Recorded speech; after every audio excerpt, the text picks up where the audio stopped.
नमस्कार दोस्तों, जय श्री कृष्ण। आज के इस वीडियो में हम जानेंगे धर्म, अर्थ और काम के विषय में विदुर और पांडवों के पृथक पृथक विचार और अंत में महाराज युधिष्ठिर का निर्णय। और ये हम जानने वाले हैं श्री महाभारत के शांति पर्व के अंतर्गत आने वाले आपात धर्म पर्व के 167वें अध्याय के माध्यम से। वैशंपायन जी जन्मेजय को बता रहे हैं, भीष्म जी जब चुप हो गए तब राजा युधिष्ठिर ने घर जाकर अपने चारों भाइयों तथा 5वें विदुर जी से प्रश्न किया। जब भीष्म जी शरशय्या पर थे तब महाराज युधिष्ठिर प्रतिदिन उनके पास जाकर ज्ञान अर्जित करते थे। तो एक दिन जब वो भीष्म जी के पास से घर चले आए तब उन्होंने अपने 5 भाइयों और विदुर जी से प्रश्न किया। लोगों की प्रवृत्ति प्रायः धर्म, अर्थ और काम की ओर होती है। इन तीनों में कौन सबसे श्रेष्ठ, कौन मध्यम और कौन लघु है? इन तीनों पर विजय पाने के लिए विशेषता किसमें मन लगाना चाहिए? आप सब लोग हर्ष और उत्साह के साथ इस प्रश्न का यथावत रूप से उत्तर दें और वही बात कहे जिस पर आपकी पूरी आस्था हो। तब अर्थ की गति और तत्वों को जानने वाले प्रतिभाशाली विदुर जी ने धर्मशास्त्र का स्मरण करके सबसे पहले कहना आरंभ किया। विदुर जी बोले, राजन, बहुत से शास्त्रों का अनुशीलन, तपस्या, त्याग, श्रद्धा, यज्ञ कर्म, क्षमा, भावशुद्धि, दया, सत्य और संयम, ये सब आत्मा की संपत्ति है। युधिष्ठिर, तुम इन्हीं को प्राप्त करो। इनकी ओर से तुम्हारा मन विचलित नहीं होना चाहिए। धर्म और अर्थ की जड़ यही है। मेरे मत में यही परम पद है। धर्म से ही ऋषियों ने संसार समुद्र को पार किया है। धर्म पर ही संपूर्ण लोग टिके हुए हैं। धर्म से ही देवताओं की उन्नति हुई है और धर्म में ही अर्थ की भी स्थिति है। राजन, धर्म ही श्रेष्ठ गुण है। अर्थ को मध्यम बताया जाता है और काम सबकी अपेक्षा लघु है, ऐसा मनीषी पुरुष कहते हैं। अतः मन को वश में करके धर्म को अपना प्रधान ध्येय बनाना चाहिए और संपूर्ण प्राणियों के साथ वैसा ही बर्ताव करना चाहिए जैसा हम अपने लिए चाहते हैं। यानी कि विदुर जी के मत में धर्म श्रेष्ठ है, अर्थ मध्यम है और काम लघु है। उसके बाद वैशंपायन जी कहते हैं, जन्मेजय, विदुर जी की बात समाप्त होने पर धर्म और अर्थ के तत्वों को जानने वाले अर्थशास्त्र विशारद अर्जुन ने युधिष्ठिर की आज्ञा पाकर कहा। यहाँ पर भगवान अर्जुन जी को अर्थशास्त्र विशारद भी कहा गया है। यानी शस्त्र विद्या के साथ साथ अर्जुन जी अर्थशास्त्र, गान, नृत्य और अन्य कलाओं में भी अर्जुन विशारद थे। अर्जुन बोले, राजन, यह कर्म भूमि है। यह जीविका के साधनभूत कर्मों की ही प्रशंसा होती है। खेती, व्यापार, गोपालन तथा भांति भांति के शिल्प, ये सब अर्थ प्राप्ति के साधन है। अर्थ ही समस्त कर्मों की मर्यादा के पालन में सहायक है। अर्थ के बिना धर्म और काम भी सिद्ध नहीं होते, ऐसा श्रुति का कथन है। धनवान मनुष्य धन के द्वारा उत्तम धर्म का पालन और अजितेंद्रिय पुरुषों के लिए दुर्लभ कामनाओं की प्राप्ति कर सकता है। श्रुति का कथन है कि धर्म और काम अर्थ के ही 2 अवयव है। अर्थ की सिद्धि से उन दोनों की भी सिद्धि हो जाएगी। जैसे सब प्राणी सदा ब्रह्मा जी की उपासना करते हैं, उसी प्रकार उत्तम जाति के मनुष्य भी सदा धनवान पुरुष की उपासना किया करते हैं। जटा और मृग चर्म धारण करने वाले जितेंद्रिय, संयत चित्त, शरीर में पंख धारण किए मुंडित मस्तक नैष्ठिक ब्रह्मचारी भी अर्थ की अभिलाषा रखकर पृथक पृथक निवास करते हैं। सब प्रकार के संग्रह से रहित, संकोचशील, शांत, गेरुआ वस्त्रधारी, दाढ़ी मूछ बढ़ाए हुए विद्वान पुरुष भी धन की अभिलाषा करते देखे गए हैं। कुछ दूसरे प्रकार के ऐसे लोग हैं जो स्वर्ग पाने की इच्छा रखते हैं और कुल परंपरागत नियमों का पालन करते हुए अपने अपने वर्ण तथा आश्रम के धर्मों का अनुष्ठान कर रहे हैं, किंतु वे भी धन की इच्छा रखते हैं। दूसरे बहुत से आस्तिक, नास्तिक, संयम नियम परायण पुरुष है जो अर्थ के इच्छुक होते हैं। अर्थ की प्रधानता को न जानना तमोमय अज्ञान है। अर्थ की प्रधानता का ज्ञान प्रकाशमय है। धनवान वही है जो भृत्यों को उत्तम भोग और शत्रुओं को दंड देकर उनको वश में रखता है। बुद्धिमानों में श्रेष्ठ महाराज मुझे तो यही मत ठीक जचता है। अब आप इन दोनों की बात सुनिए। इनकी वाणी कंठ तक आ गई है, अर्थात ये दोनों भाई बोलने के लिए उतावले हो रहे हैं। तो दोस्तों, अर्जुन जी के मत में अर्थ सबसे उत्तम है और धर्म और काम अर्थ के ही दो पहिए हैं, यानी कि अर्थ से ही धर्म और काम दोनों प्राप्त हो सकते हैं। फिर वैशंपायन जी कहते हैं, राजन यानी कि महाराज जन्मेजय को बता रहे हैं, तदनंतर धर्म और अर्थ के ज्ञान में कुशल माद्री कुमार नकुल और सहदेव ने अपनी उत्तम बात इस प्रकार उपस्थित की। नकुल सहदेव बोले, महाराज, मनुष्य को बैठते, सोते, घूमते फिरते अथवा खड़े होते समय भी छोटे बड़े हर तरह के उपायों से धन की आय को सुदृढ़ बनाना चाहिए। धन अत्यंत प्रिय और दुर्लभ वस्तु है। इसकी प्राप्ति अथवा सिद्धि हो जाने पर मनुष्य संसार में अपनी संपूर्ण कामनाएं पूर्ण कर सकता है। इसका सभी को प्रत्यक्ष अनुभव है, इसमें संशय नहीं है। जो धन धर्म से युक्त हो और जो धर्म धन से संपन्न हो, वह निश्चित रूप से आपके लिए अमृत के समान होगा। यह हम दोनों का मत है। निर्धन मनुष्य की कामना पूर्ण नहीं होती और धर्महीन मनुष्य को धन भी कैसे मिल सकता है। जो पुरुष धर्मयुक्त अर्थ से वंचित है, उससे सब लोग उद्विग्न रहते हैं।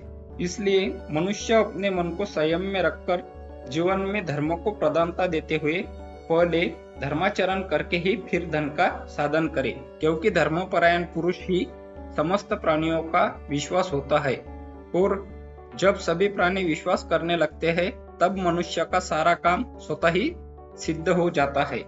अतः सबसे पहले धर्म का आचरण करे, फिर धर्मयुक्त धन का संग्रह करे, इसके बाद दोनों की अनुकूलता रखते हुए काम का सेवन करे।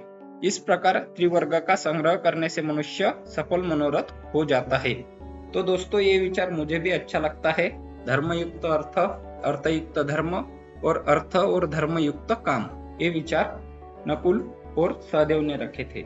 वैशंपायन जी कहते हैं, जन्मेजय, इतना कहकर नकुल और सहदेव चुप हो गए।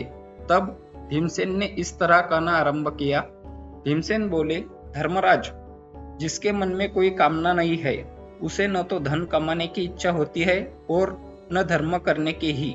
कामनाहीन पुरुष तो काम भी नहीं चाहता है, इसलिए त्रिवर्ग में काम ही सबसे बढ़कर है।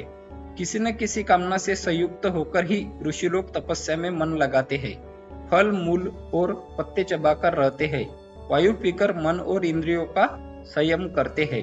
कामना से ही लोग वेद और उपवेदों का स्वाध्याय करते तथा उसमें पारंगत विद्वान हो जाते हैं। कामना से ही श्राद्ध कर्म, यज्ञ कर्म, दान और प्रतिग्रह में लोगों की प्रवृत्ति होती है।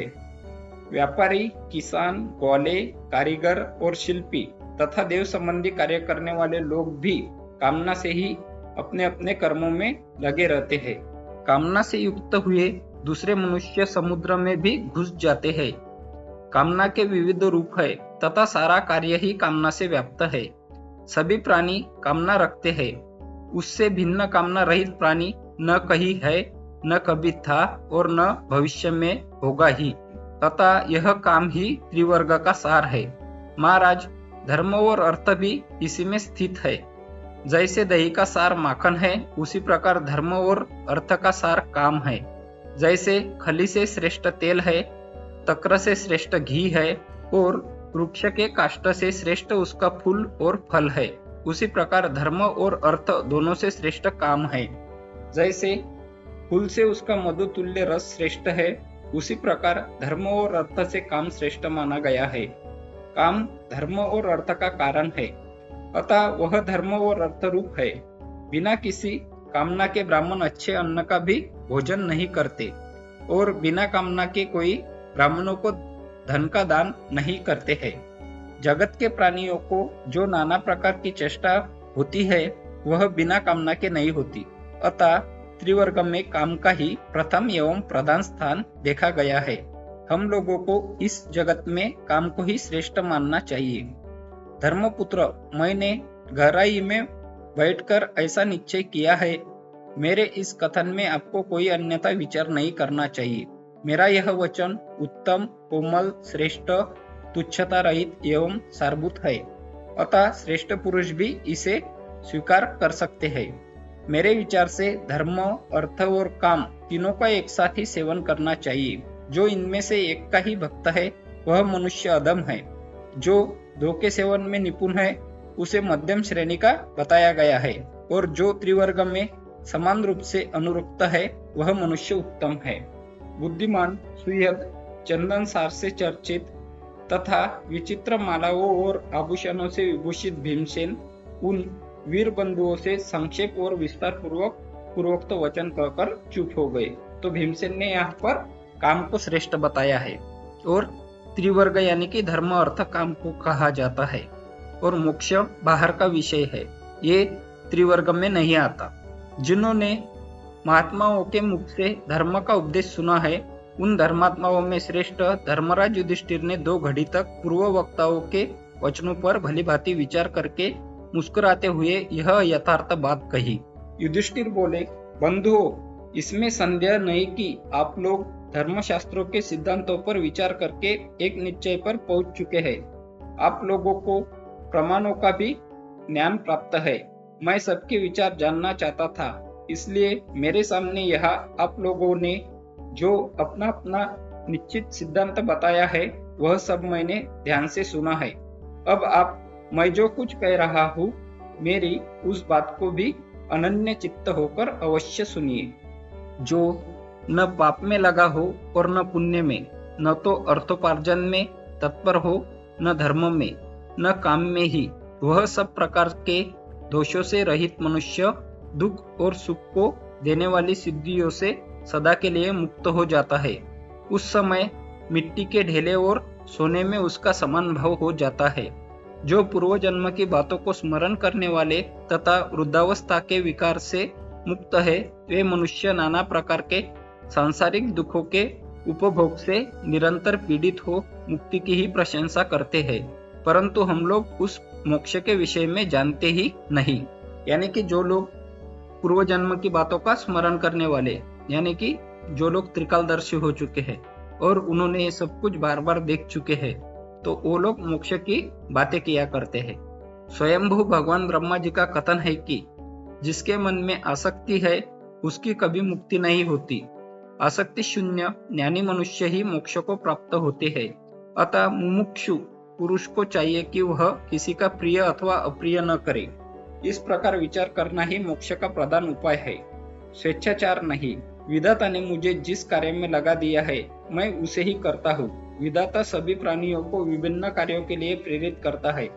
अतः आप सब लोगों को ज्ञात होना चाहिए कि विधाता ही प्रबल है। मनुष्य कर्म द्वारा अप्राप्य अर्थ नहीं पा सकता। जो होनहार है वही होता है। इस बात को तुम सब लोग जान लो। मनुष्य त्रिवर्ग से रहित होने पर भी आवश्यक पदार्थों को प्राप्त कर लेता है। अतः मोक्ष प्राप्ति का गुण उपाय ज्ञान ही जगत का वास्तविक कल्याण करने वाला है। वैशंपायन जी कहते हैं, जन्मेजय, राजा युधिष्ठिर की कही हुई बात बड़ी उत्तम, युक्तियुक्त और मन में बैठने वाली हुई। उसे पूर्ण रूप से समझकर वे सब भाई बड़े प्रसन्न हो हर्षनाद करने लगे। उन सबने कुरुकुल के प्रमुख वीर युधिष्ठिर को अंजलि बांधकर प्रणाम किया। जन्मेजय, युधिष्ठिर की उस वाणी में किसी प्रकार का दोष नहीं था। वह अत्यंत सुंदर स्वर और व्यंजन के सन्निवेश से विभूषित तथा मन के अनुरूप थी। उसे सुनकर समस्त राजाओं ने युधिष्ठिर की भूरी भूरी प्रशंसा की। पराक्रमी धर्मपुत्र महात्मा युधिष्ठिर ने भी उन समस्त विश्वास पात्र नरेशों एवं बंधुजनों की प्रशंसा की और पुनः उदारचेता गंगानंदन भीष्म जी के पास आकर उत्तम धर्म के विषय में प्रश्न किया। तो दोस्तों, यहाँ तक था ये शांति पर्व का 167वां अध्याय, और इस अध्याय के माध्यम से हमने जाना धर्म, अर्थ और काम का किस प्रकार सेवन करना चाहिए और इनमें से कौन श्रेष्ठ कौन मध्यम है और मोक्ष किस तरह से प्राप्त हो सकता है। तो आशा है आपको ये जानकारी बहुत ही अच्छी लगी होगी। अगर आपको ये जानकारी अच्छी लगी है तो वीडियो को लाइक करें। अगर आप चैनल पर नए हैं और इसी तरह की जानकारी आप प्राप्त करना चाहते हैं तो इस चैनल को सब्सक्राइब अवश्य करें तथा बेल आइकन दबाना ना भूलें, क्योंकि जब भी मैं वीडियो डालूं वीडियो का नोटिफिकेशन आप तक पहुंच जाए। तो इस वीडियो में बस इतना ही। कमेंट में आपको जानकारी कैसी लगी ये बताएं और अंत में जय श्री कृष्ण, जय श्री राम।